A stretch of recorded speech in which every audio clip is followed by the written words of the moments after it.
नमस्कार साथियों, स्वागत और अभिनंदन आप सभी का आपके अपने YouTube चैनल कुमावत जीएस पर। आप सभी को राधे राधे, जय श्री कृष्णा, राम राम।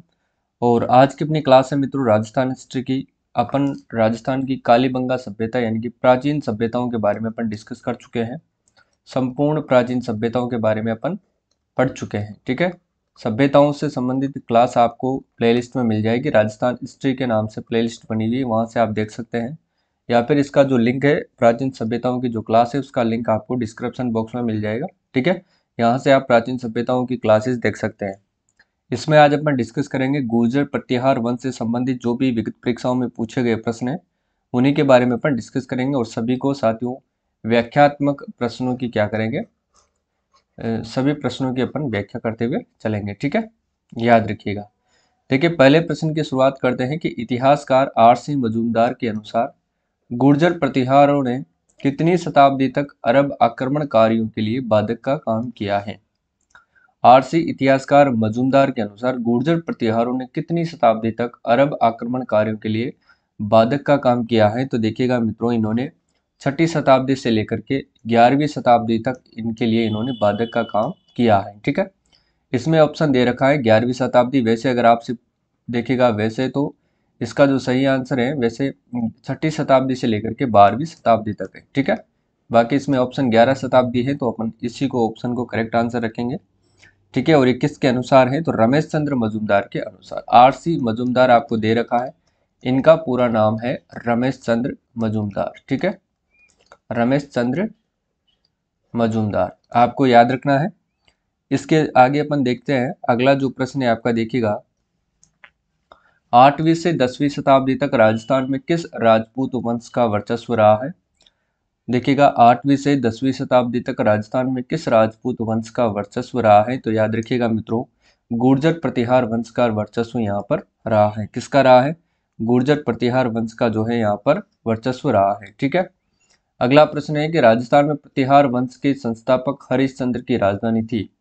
हरिश्चंद्र जो इसके शासक थे, किसके, गुर्जर प्रतिहार वंश के संस्थापक ये माने जाते हैं, और इनकी राजधानी साथियों कौन सी थी ये आपको बताना है।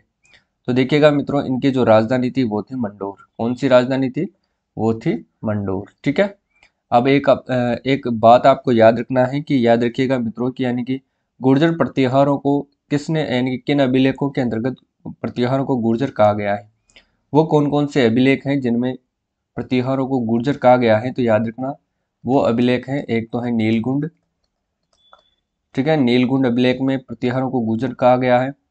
एक है मित्रों देवली, देवली में भी इनको गुर्जर कहा गया है। एक है रामनपुर, इसमें भी इनको गुर्जर कहा गया है। और एक है साथियों करहाड़, इसमें भी इनको गुर्जर कहा गया है। ठीक है, इनको आपको याद रखना है, यहाँ से आपको 100% प्रश्न आपको पूछा जाएगा। ठीक है, इन चारों अभिलेखों के अंतर्गत प्रतिहारों को किस नाम से पुकारा है, तो गुर्जर के नाम से पुकारा है। ठीक है, प्रतिहार, प्रतिहार को किस नाम से कहा गया है, तो गुर्जर के नाम से कहा गया है। ठीक है, अगले प्रश्न की शुरुआत करते हैं। देखिएगा, नेक्स्ट क्वेश्चन है कि प्रतिहार शासकों में रोहिलद्दी के नाम से जाना जाता था। प्रतिहार शासकों में रोहिलद्दी के नाम से किसको जाना जाता था, जल्दी से बताइए। तो ये जाना जाता था किसको, याद रखिएगा मित्रों, रोहिलद्दी के नाम से हरिश्चंद्र को जाना जाता था। ठीक है, जो कि गुर्जर प्रतिहार के क्या माने जाते हैं, ये संस्थापक माने जाते हैं। ठीक है, चलिए अगला प्रश्न अपन देखते हैं। ये एक ब्राह्मण थे जिनको रोहिलद्दी के नाम से भी अपन जानते हैं। याद रखिएगा, इनकी दो पत्नियां थी मित्रों, हरिश्चंद्र की दो पत्नियां थी। एक पत्नी थी किस जाति से संबंध रखती थी, एक थी साथियों ब्राह्मणी, यह भी आपको याद रखना है, और दूसरी थी क्षत्राणी। ठीक है, दूसरी पत्नी थी क्षत्राणियों से संबंधित थी। ठीक है, यह आपको याद रखना है, और इसका नाम था क्षत्राणी भद्रा। ठीक है, देखिएगा अगला प्रश्न अपन देखते हैं। नेक्स्ट क्वेश्चन है आपके सामने, मंडोर के प्रतिहार माने जाते हैं। मंडोर के जो प्रतिहार है साथियों, वो किसके माने जाते हैं, तो वो क्षत्रिय माने जाते हैं। याद रखिएगा। अगला देखिए, नेक्स्ट क्वेश्चन है, प्रतिहार वंश की मंडोर शाखा के किस शासक ने अपनी राजधानी मंडोर से मेड़ता स्थानांतरित करी थी। तो प्रतिहार वंश की जो मंडोर शाखा की वो कौन से शासक थे जिन्होंने अपनी राजधानी मंडोर से मेड़ता स्थानांतरित करी थी, वो कौन से शासक थे? वो थे साथियों नागभट्ट प्रथम। इसको लेकर के एग्जाम में बहुत सारे प्रश्न पूछे जाते हैं और ये बार बार प्रश्न जो है साथियों ये रिपीट भी होता है, इसको आपको अच्छे से याद रखना है, ठीक है। तो मेड़ता से मंडोर जो स्थानांतरित करने वाले राजधानी वो शासक कौन थे? वो थे नागभट्ट प्रथम। आपको अच्छे से याद रखना है, ठीक है। अगले प्रश्न की शुरुआत करते हैं। देखिएगा, मंडोर के प्रतिहार वंश से संबंधित प्रारंभिक शासक का क्या नाम था? तो इनके जो प्रारंभिक शासक थे वो थे साथियों नागभट्ट प्रथम। देखिएगा, इससे संबंधित ज्यादातर प्रश्न पूछे गए हैं। नागभट्ट प्रथम किस राजवंश से संबंधित है? तो याद रखिएगा गुर्जर प्रतिहार वंश से यह संबंधित है, ठीक है। अगला देखिएगा, प्रतिहार शासक जिसने सर्वप्रथम जालोर को अपनी राजधानी बनाया वह कौन था? प्रतिहार शासक जिसने सर्वप्रथम जालोर को अपनी राजधानी बनाया वह थे नागभट्ट प्रथम। ये आपको अच्छे से याद रखना है। नेक्स्ट देखिए, प्रथम प्रतिहार शासक जिसने परम भट्टारक महाराजाधिराज परमेश्वर की उपाधि धारण की थी और वह कौन थे? यह भी आपको याद रखना है, यह भी इंपॉर्टेंट प्रश्न है। ये करी थी साथियों नागभट्ट द्वितीय ने ये उपाधि धारण करी थी। कौन सी? परम भट्टारक महाराजाधिराज परमेश्वर की उपाधि इन्होंने धारण करी थी, ठीक है। अगला प्रश्न है, किस राजा के वंशज गुर्जर प्रतिहार कहे जाने लगे थे? यानी कि वो कौन से राजा थे जिनके वंशज गुर्जर प्रतिहार कहे जाने लगे थे? ये भी आपको अच्छे से याद रखना है। तो वो है नागभट्ट द्वितीय के जो वंशज हैं वो गुर्जर प्रतिहार कहे जाने लगे थे।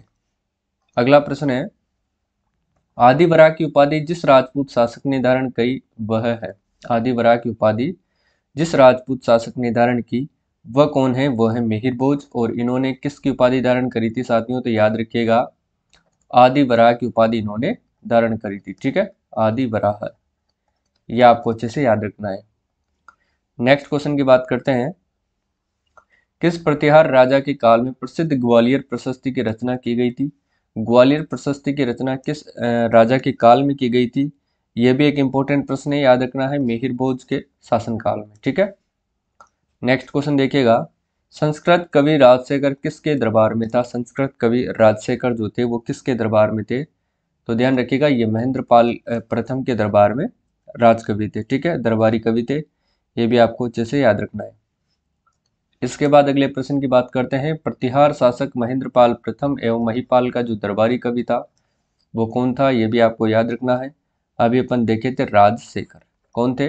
राजशेखर। और ये किस सब्जेक्ट के थे? तो संस्कृत के कवि थे ये, याद रखिएगा। अगला है, निम्न में से कौन सा शासक गौड़ यानी कि बंगाल में भोज प्रथम का समकालीन था? वो कौन थे? तो वो थे साथियों देवपाल।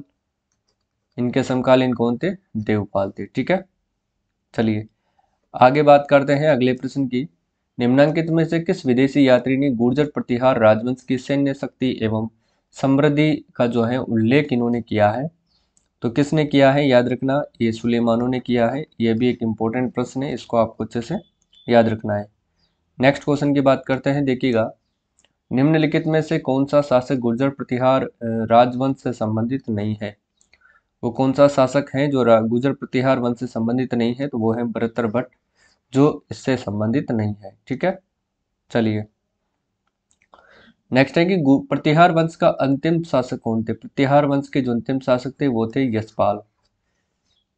आगे देखिए, गुर्जर प्रतिहार पाल एवं राष्ट्रकूट शासन के केंद्रीय राजतंत्र नहीं थे।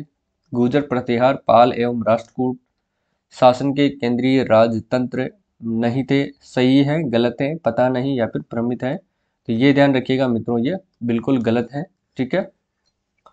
चलिए अगला जो देखते हैं वो क्या है, देखिएगा, प्रतिहार शिलालेखों में पदाधिकारियों का उल्लेख यह आता है। देखिएगा, प्रतिहार जो शिलालेखों में पदाधिकारियों को किस नाम से जाना जाता था? तो पदाधिकारी को राजपुरुष कहा जाता था, ठीक है। किस नाम से जानते थे? राजपुरुष के नाम से जाना जाता था। कन्नौज पर अधिकार हेतु चले त्रिपक्षीय युद्ध में राजपूताना के किस वंश के शासकों ने भाग लिया है? यह भी आपको बताना है। कन्नौज पर अधिकार हेतु चले त्रिपक्षीय यानी कि तीन पक्ष का जो युद्ध था उसके अंतर्गत राजपूताना के किस वंश के शासकों ने यहाँ पर भाग लिया था? सीधा सा आंसर है इसका, गुर्जर प्रतिहार शासकों ने इसमें भाग लिया था, ठीक है। नेक्स्ट देखते हैं, गुर्जर प्रतिहारों की राजधानी कौन सी थी? गुर्जर प्रतिहारों की जो राजधानी थी साथियों वो थी भीनमाल, जिसको अपन पीलो मोलो भी कहते हैं, ठीक है। आगे देखिएगा, गुर्जरों को किस शासक ने पराजित किया था? गुर्जरों को किस शासक ने पराजित किया था? तो याद रखना प्रभाकर वर्धन ने इनको पराजित कर दिया था। ठीक है, अगला जो प्रश्न है वो है, प्रतिहार एवं पाल शासकों पर अपनी विजय की खुशी में ध्रुव ने गंगा व यमुना के चिन्हों को सम्मिलित किया है। तो इसने किस में सम्मिलित किया है? तो याद रखना राष्ट्रकूट कुल चिन्ह एम्बलम में इन्होंने सम्मिलित किया है। ऑप्शन है बिल्कुल राइट आंसर है। नेक्स्ट क्वेश्चन है आपके सामने, देखिएगा। जोधपुर के नजदीक वह स्थान जो हिंदू एवं जैन मंदिरों के लिए प्रसिद्ध है एवं जिसका निर्माण 8वीं व 12वीं शताब्दी के बीच गुर्जर प्रतिहार वंश द्वारा किया गया है। तो वो कौन है मित्रों? तो याद रखना ओसिया के अंतर्गत इसका जो है निर्माण किया गया है और इनके द्वारा गुर्जर प्रतिहारों के द्वारा किया गया है। हिंदू एवं जैन मंदिरों के लिए यह प्रसिद्ध है। ठीक है, ओसिया के अंतर्गत जोधपुर के निकट ओसिया में मंदिरों का निर्माण करवाया था, प्रतिहारों ने करवाया था। याद रखिएगा ओसिया माता का जो मंदिर है वो बना हुआ है और ये प्रतिहारों के द्वारा ही बनाया गया है। ठीक है, ओसिया में महावीर स्वामी को समर्पित जैन मंदिर का निर्माण किस राजा के काल में हुआ था? तो ये भी इंपॉर्टेंट प्रश्न है, एग्जाम में दोबारा आपसे पूछ सकता है। तो याद रखिएगा वत्सराज प्रतिहार के काल में ये जो है जैन मंदिर का निर्माण करवाया गया है। ठीक है, ये थे आज के 30 प्रश्न जिन पर अपन ने चर्चा करी है। अगली जो क्लास है, कल अपन जो क्लास पढ़ेंगे उसके बारे में पढ़ेंगे अपन चौहान वंश के बारे में। ठीक है, चौहान वंश के बारे में अपन पढ़ने वाले हैं। और साथियों याद रखिएगा मैं आपके लिए एक PDF लेकर के आ रहा हूँ, हैंड रिटन नोट्स। ठीक है, हैंड रिटन नोट्स जो Rajasthan art and culture, geography, polity और इकोनॉमिक्स के सारे नोट्स होंगे राजस्थान जीके के।